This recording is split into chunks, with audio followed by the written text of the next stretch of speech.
Hello everyone, and welcome to part 2 of 5 of your Introduction to Legal Research. If you are watching this video, you should have already completed part 1, so you need to find something, and are generally comfortable using our LibGuides, catalog, and the Cases Topo. Now we are on to part 2, so you need to find a case. Now, I would never recommend you starting your research by looking for case law. In fact, searching for case law is the last step in the legal research process. However, I selected this as the second module because many of your classes will jump right into a case or an excerpt of a case to help explain a legal concept, and it might be useful for you to be able to find that case, particularly if it was only excerpted for you by your professor. I also selected it as the second module because it is the easiest type of research. After this video, you will be given an exercise to complete. The exercise will help you gauge how well you understand the material and are able to apply what we've covered. As a reminder, if you get stuck along the way, your TLs are available to guide you.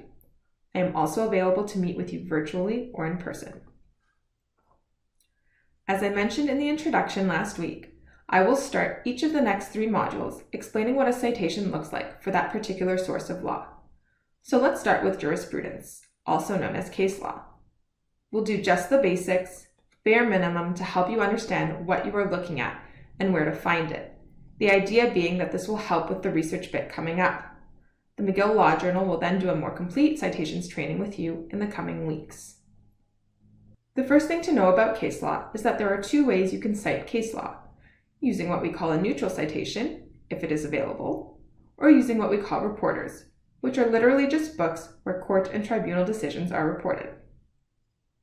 Neutral citation is the easiest because it is a unique identifier created by the court, whereas reporters are published by publishers who have their own way of citing the exact same decision.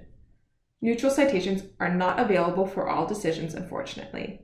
It was a new concept developed in the late 90s. Because it's court official, you don't need to add what we call a parallel citation, which is necessary when dealing with reporters because not everyone has access to the same reporters, and you want people to be able to find the case you were talking about via your citation. Recall, we said that one of the points of citation was to allow people reading your work to follow up on the sources you've cited to.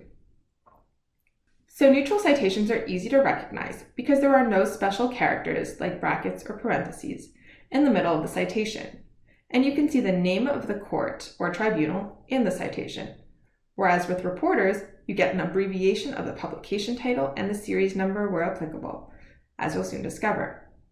So here, you see first the case name, which we call the style of cause. It tells us the parties. R being the Crown here, which tells us it's a criminal case too. Then the neutral citation of 2000, the year. SCC, the court, here the Supreme Court of Canada. Decision number 5 at paragraph 27. All right, let's try another one. You have here the style of cause.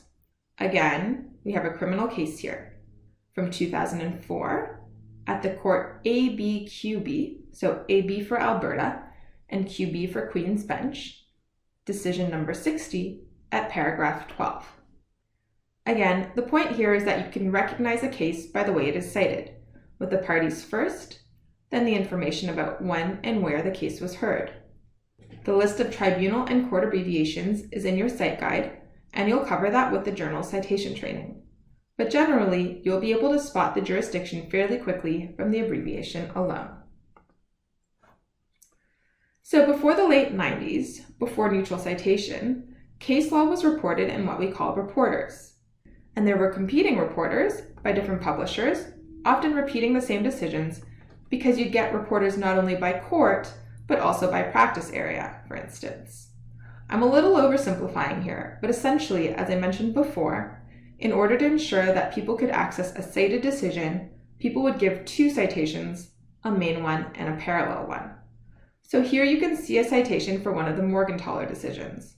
You have the style of cause, R.V. Morgentaler, another criminal case, this one about abortion, followed by the main citation, and you can see the year, reporter abbreviation, so Supreme Court reports, with the volume number and the first page of the decision, with the pinpoint to the exact page in the decision that is being referenced, and the parallel citation, and no pinpoint is used here. The reporter is organized by series, whereas SCR is not.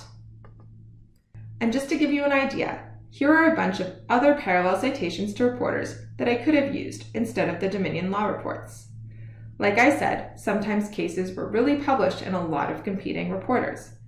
And actually, they continue to be published by competing publishers in print and online now. So what you need to take away here is that the citations to case law will differ based on whether a neutral citation is available or not. When looking at a citation, you should be able to recognize the parties, when the decision was published, who published it, where to find it, even if you don't understand the names of the reporters for now. You can say that this decision is available in the DLR or the CCC or JE, for instance. And later today, we'll actually look these up on CanLII and Circuits so that you get the hang of it. So let's dig in. You need to find a case. Where will you start? In case you were wondering, the answer here is not Google. Not because you won't end up finding what you are looking for, but because there will be too much noise in the way. In particular, instead of finding the decision itself, you'll get a lot of commentary on the decision. Hopefully, as a result of the first lesson, your instinct should be to go directly to the law subject guide to see what it suggests.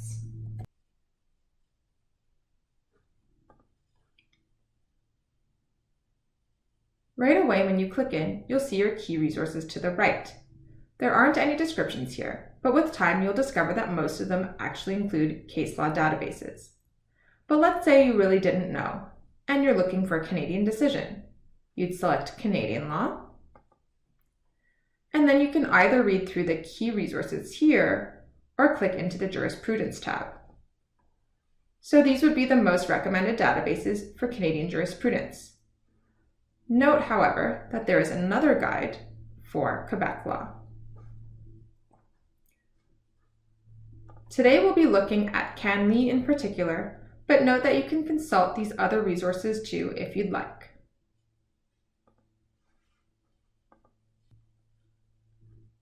CanLII is a free database that gives you access to case law, legislation, and now doctrine from across Canada. CanLII started by publishing current cases, which courts and tribunals sent to them as they were written, starting in the early 2000s. For most Canadian courts, the collection now spans more than 18 years of these organically acquired cases. There were also several projects to add historical cases to ensure more comprehensive coverage, especially for the Supreme Court cases. So CanLII would be a great place to start if you were looking for a fairly recent case or legislation currently in force. If you know exactly what you are looking for, you can type it into the second search box. That searches by name or citation, whereas the first box is a full text search. Let's look for the cases we just saw when we were looking at citations. First we have RV Prue 2000 SCC 5. The first option allows you to search all of CanLII, the second one takes you directly into the item matching that citation.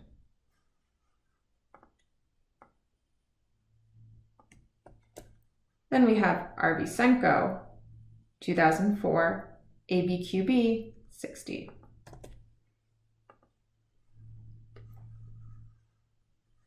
These are pretty easy because there is a neutral citation and CanLII prompts you to select the most relevant results.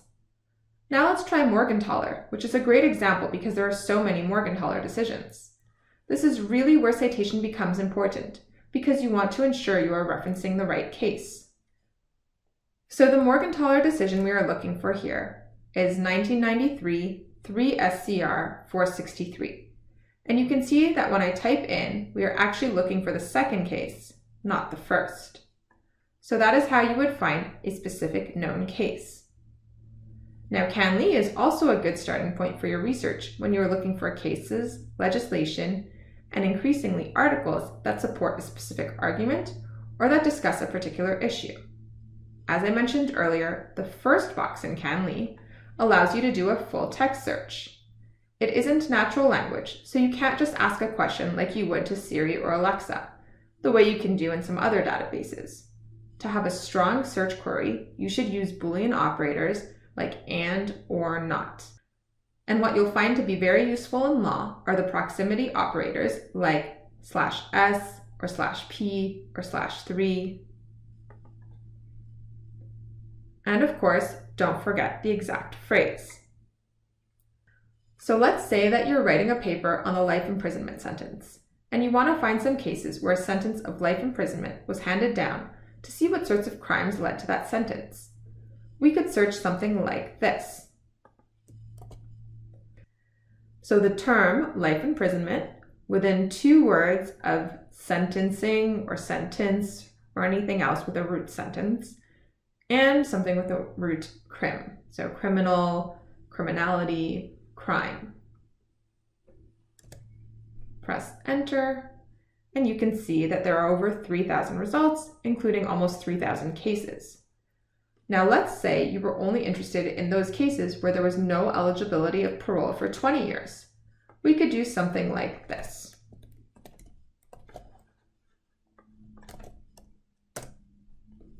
So life imprisonment within 2 words of sentencing and eligibility of parole within 2 words of 20 years. Now I could have written instead without eligibility or no eligibility, but really it made no difference with the results. And you can see here we're down to 44 cases and 2 pieces of commentary. As a side note, what's also great about Canly is that you can create an account to save queries and then set up alerts to be notified if a new case meets the same search criteria. But back to this query. You can continue to filter if you want by jurisdiction or by court. Let's say you want to see cases that went on appeal. Now we have fewer cases to look at. So let's start looking at a case now. We'll just take the first one. Right away from the summary, you can see the style of cause, the case name, the citation, which is a neutral citation, the court, the jurisdiction, the date the decision was published, the length of the decision, how many times the decision has been cited. You get a list of tags, so you know what the case is about at first glance, and also a preview of where in the decision your search terms appear. Click to go in.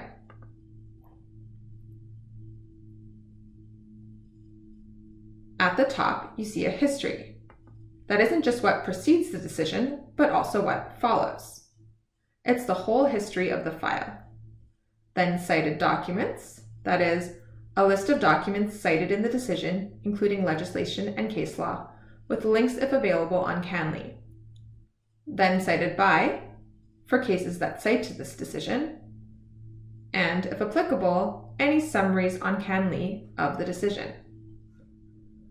So that's a quick preview of Canly as it relates to case law research. A couple of quick warnings about Canly. First, the summaries published under Canly Connects are historically written by law students, though recently there are a lot more produced by law firms, so just be careful. Also, be aware of the gaps in Canly's coverage. Double check the coverage by jurisdiction just to be sure what is and what is not included in your searches. You can do this by browsing the jurisdiction from the homepage. Last, I would hesitate to cite up or note up a case, that is, see where a case has been cited, by using the third search box, as they recommend. This is because you might enter the citation incorrectly, or you might have been given an incorrect citation. I would rather you search for the case first using the second search box, and then cite up from within that case using the tabs at the top like I showed you earlier. So let's instead say that you are searching for an early Quebec decision, and it just so happens that the decision is unavailable in Canly. Where would you turn to do your research? Returning to our LibGuides, we select Quebec law and jurisprudence. And now you'll see the top 3 databases for this.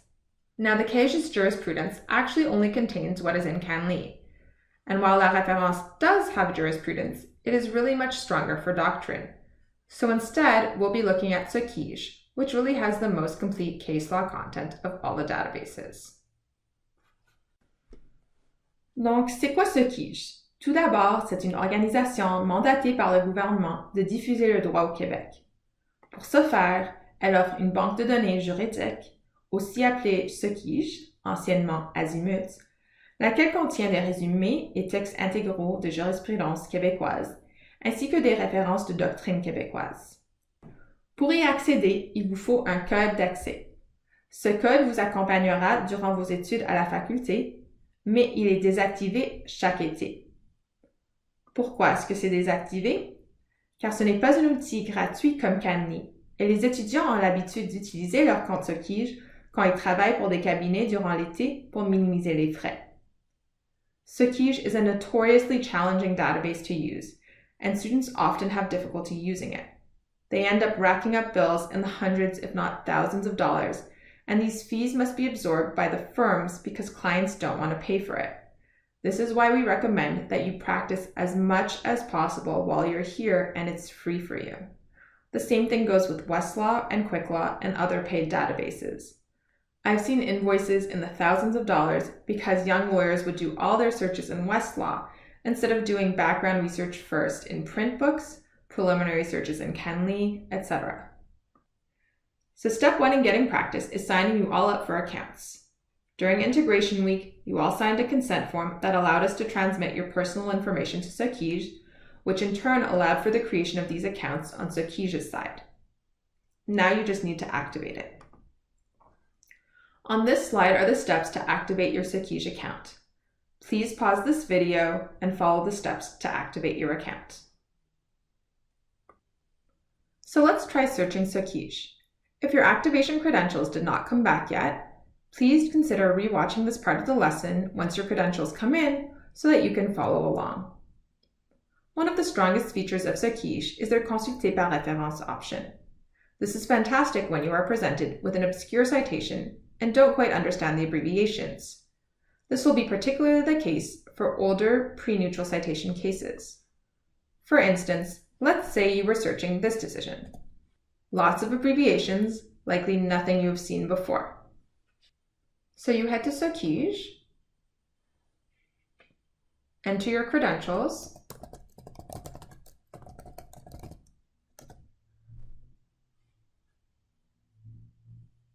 and hit the Consulter par référence button.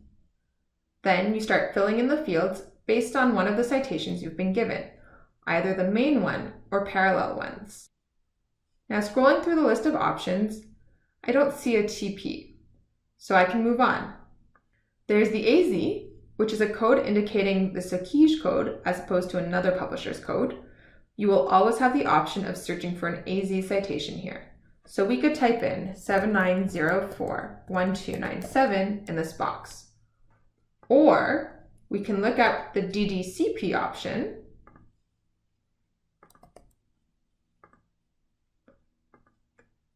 and add the year and page number.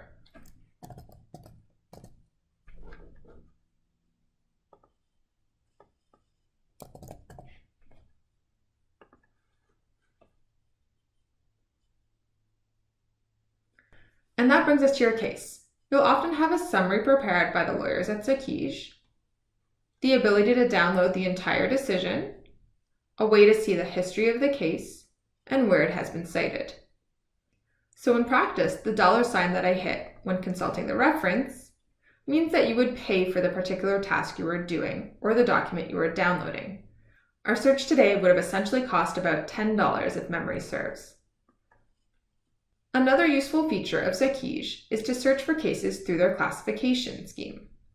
This allows you to find cases based on a topic instead of running a keyword search. And the publishers at SOCIJ work to ensure the most relevant cases by topic are easily discoverable. To do this, you would clear your search and then browse the Plan de classification filter on the left. This is similar to the Canadian abridgment available through Westlaw, which we won't look at, but you could follow a Westlaw tutorial if you wanted to learn more. For instance, let's say you wanted to find arbitration cases dealing with doping in sports. You could find that easily without even entering a keyword by looking in the classification scheme for sports arbitration and narrowing to doping.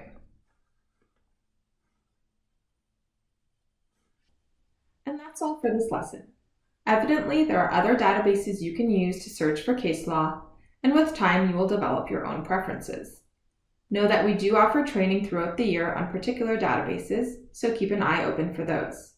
Now please see the associated assignment for this lesson, and don't hesitate to reach out if you have any questions.